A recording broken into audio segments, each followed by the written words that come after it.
The Olkalou by-elections scheduled for the 16th of this month seems to have thrown President William Samoei Ruto into panic, and through Iebc, they are now threatening to either postpone the by-elections or even cancel them in totality. Hence, the question, who is Iebc working for? Is it for President Ruto or is it for the people? Why lay a blanket accusations that the campaign rules have been violated? Listen to this before we get further.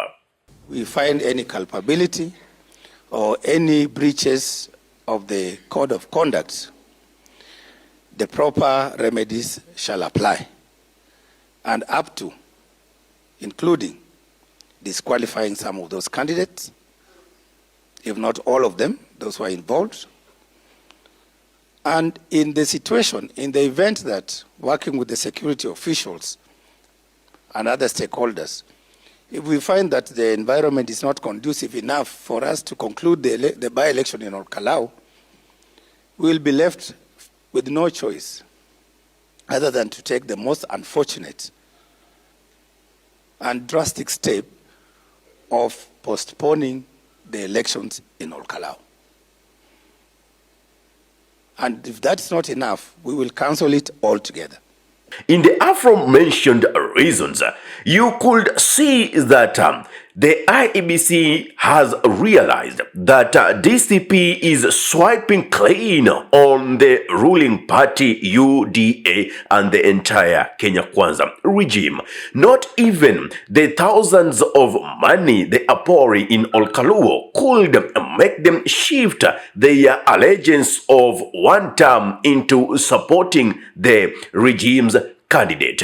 You could see supplies of mattresses meant for the health facilities within Olkalou are being dished out to the residents. Gas all of a sudden is now available to the residents.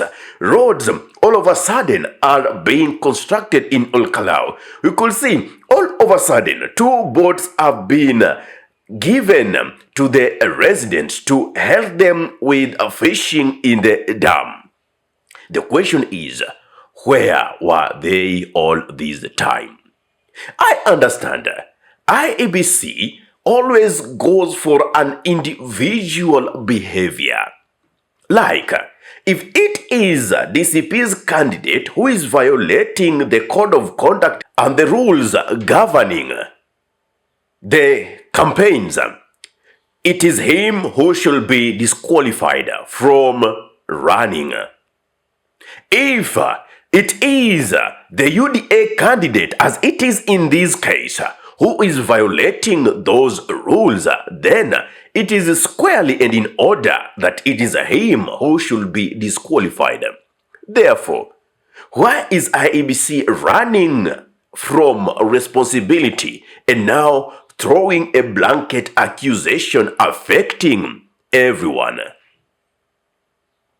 Who is Iebc working for? Or rather, who is the chairman of Iebc, Ethicon, working for? These are questions that needs to be asked. And by the way, these right here are the things that are scaring government. Kitu gani kitatutenga na huyu Kamau wetu?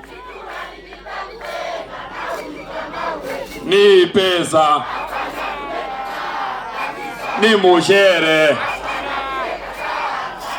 ni mugithi, ni kasongo.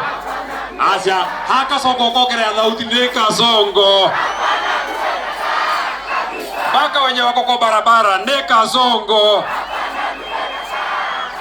Baka wenye wako pande ile ni kasongo. Wacha nione watu wamekataa. Na mimi nataka niseme hivi. And not just that, another one.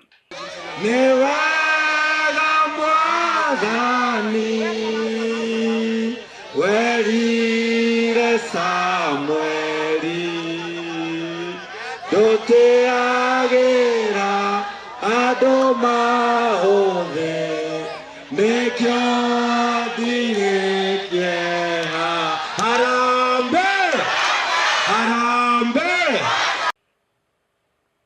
Well, you know, it is surprisingly that the government is planning to ferry some residents from Olkalou to State House on the eve of the elections. And do you know what that means? Getting into State House, you'll always have to provide your national identity card. Then after doing that, it will be a way of curtailing your freedom to go and vote. And through that, they shall have reduced the numbers because they have already known, no matter what they are doing, to make sure that they try to sway voters from supporting the most popular candidate within Olkalou, they now resorting to other uncouth methods. And after realizing an alarm has been raised over the same, they now decide through the Iebc to threaten of postponing the by-elections or cancelling them. Who does that? It is something that we even don't depend on the government institutions to investigate, because we already have the answers with us.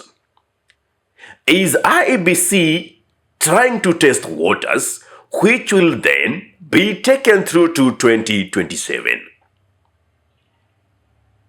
Because we have seen the government working side by side with so-called goons. What if they are planning to cause chaos, declare a state of emergency, and say the country is not in a good shape to get into general elections, but for the love of the nation, let the elections be postponed to a later date? Is Iebc trying to test the patience of Kenyans?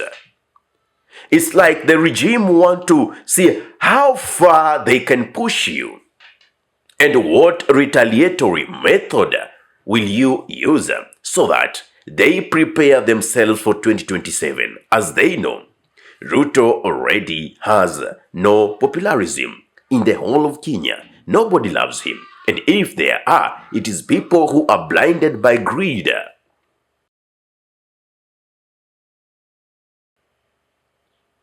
It's something that I even get sick and tired of talking about. Anyway, let us see how the Olkalou by-elections issues turn out. What's your take? Give me your thought in the comment section below. Ahmed Khalif is my name for the Unscripted Talks here in Dub Radio. If you love content of this nature and you're watching from my YouTube channel, kindly subscribe and press the notification button so anytime that we are live or we upload content of this nature, you'll be the very first person to be notified. Assalamu alaikum warahmatullahi wabarakatuhu. Kwa timba kali za Afrika, Dub Radio ndio mpango mzima.